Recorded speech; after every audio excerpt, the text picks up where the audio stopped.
Welcome to Jyothi live channel. Friends ఎలా ఉన్నారు friends? ఈరోజు ఎర్ర కందిపప్పుతోటి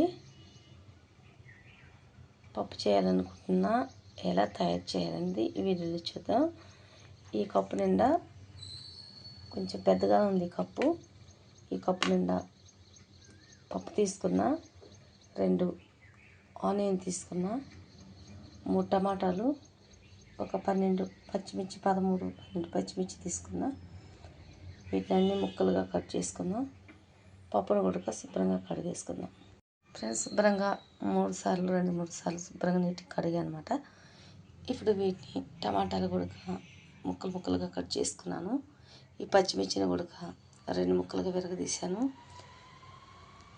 ఇప్పుడు వీటన్నిటిని కూడా ఈ పప్పులో వేసేసుకుందాము. పసుపు తగినంత పసుపు వేసుకుందాము. ఒక 1/2 స్పూన్ పసుపు వేసుకోవాలి. 1/4 స్పూను నేను పసుపు తీసుకున్నా. దీంతోపాటు మనకి ఆయిల్ కూడా ఒక స్పూన్ నిండా ఆయిల్ వేసుకుంటే మనకి పొంగు రకం ఉంటుంది. ఇప్పుడు మూత పెట్టేసుకొనేసి స్టవ్ మీద పెట్టుకొని ఒక 5 విజిల్ అయితే రానిద్దాం. మనకు 4 విజిల్ అయిపోయింది. అదే కందిపప్పు అయితే మాత్రము మనకి 7-8 విజిల్ అయితేనే మనకు ఉడికిపోతుంది పప్పు. ఈ ఎర్ర కందిపప్పు మాత్రము ఒక 4-3 విజిల్కి అయితే సరిపోతుంది. చాలా జల్దీ ఉడికిపోతుంది పప్పు. ఇప్పుడు మూత తీసుకుందాం. ఎంత బాగా ఉడికిపోయిందో, మెత్తగా ఉడికిపోయింది పప్పు అంతా కూడా చూస్తుంటేనే.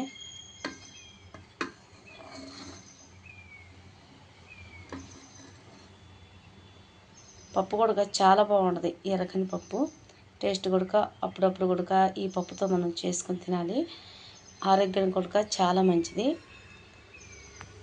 ఇది గట్టిగా మరీ ఎక్కువగా మెత్తగా ఎనపకుండా ఉన్న పచ్చిమిర్చిని మాత్రమే ఇట్లా వెనిపేసుకొనేసి పోపు పెట్టుకుందాం. నేను స్టవ్ ఆన్ చేసుకొనేసి చిన్న బాండ్లో పెట్టాను పోపుకి. ఈ గరిటె నిండా ఆయిల్ తీసుకున్నా. మనకి ఆయిల్ కూడా వేడైపోయింది. ఆయిల్ వేడైంది కదా, ఇప్పుడు మనము పోపు తీసుకుందాం. ఇందులోనే ఎల్లిగడ్డ ఒక 7 రెబ్బలు తీసుకున్నా.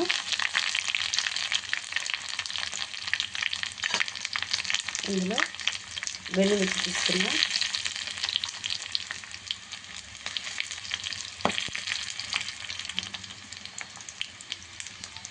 కరివేపాకు,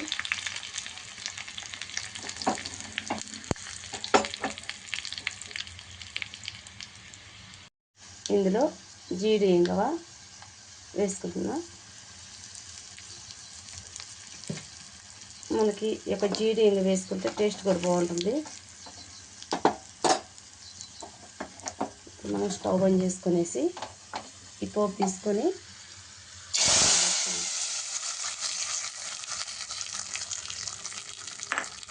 ఇది మళ్ళీ పోపు వేసుకున్నాం. ఒక పప్పుని ఒక 5 నిమిషాలు మీడియం సైజులో స్టవ్ పెట్టుకొని మనము మసలు పెడతాం పప్పుని.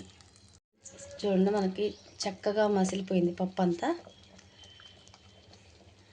ఒక 5 నిమిషాలు అయితే మసలు పెట్టాను మనకి పప్పుని. మసిలితేనే టేస్ట్ కూడా బాగుంటుంది పప్పు. ఇందులో కారం అయితే వేయలేదు. వట్టి పచ్చిమిర్చితోనే నేను కారం సరిపోయేటట్టు చేశాను. కారం పచ్చిమిర్చితోనే ఎక్కువ టేస్ట్ బాగుంటుంది. కారం కానీ తగ్గినట్లు అనిపిస్తే మీరు కూడా కారం వేసుకోండి ఫ్రెండ్స్. నేనైతే కారం ఎక్కడ యాడ్ చేసినట్టు కూడా లేదు, వేయలేదు అసలు కారము. ఉప్పు కారం అన్నీ కూడా బరాబర్ సరిపోయింది. టేస్ట్ చాలా బాగుంది. మనం స్టవ్ ఆన్ చేసుకొని వేరే బౌల్లో తీసుకుందాం. మనం వేరే బౌల్లో తీసుకున్నాం పప్పుని.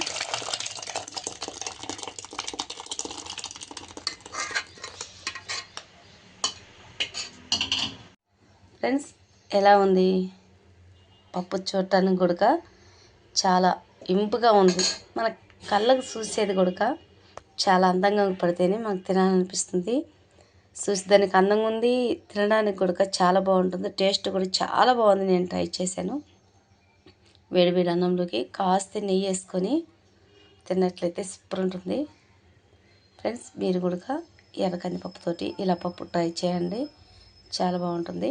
నచ్చినట్లయితే లైక్ చేయండి, షేర్ చేయండి, సబ్స్క్రైబ్ చేసుకోండి ఫ్రెండ్స్. కామెంట్ చేయండి ఫ్రెండ్స్. ప్లీజ్ సబ్స్క్రైబ్ చేసుకోండి. ఈ వీడియో మీరు చివరిదాకా చూడండి, మధ్యలో స్కిప్ చేయకండి. మీకు మధ్యలో స్కిప్ చేసినట్లయితే మీకు అర్థం కాదు. Bye friends.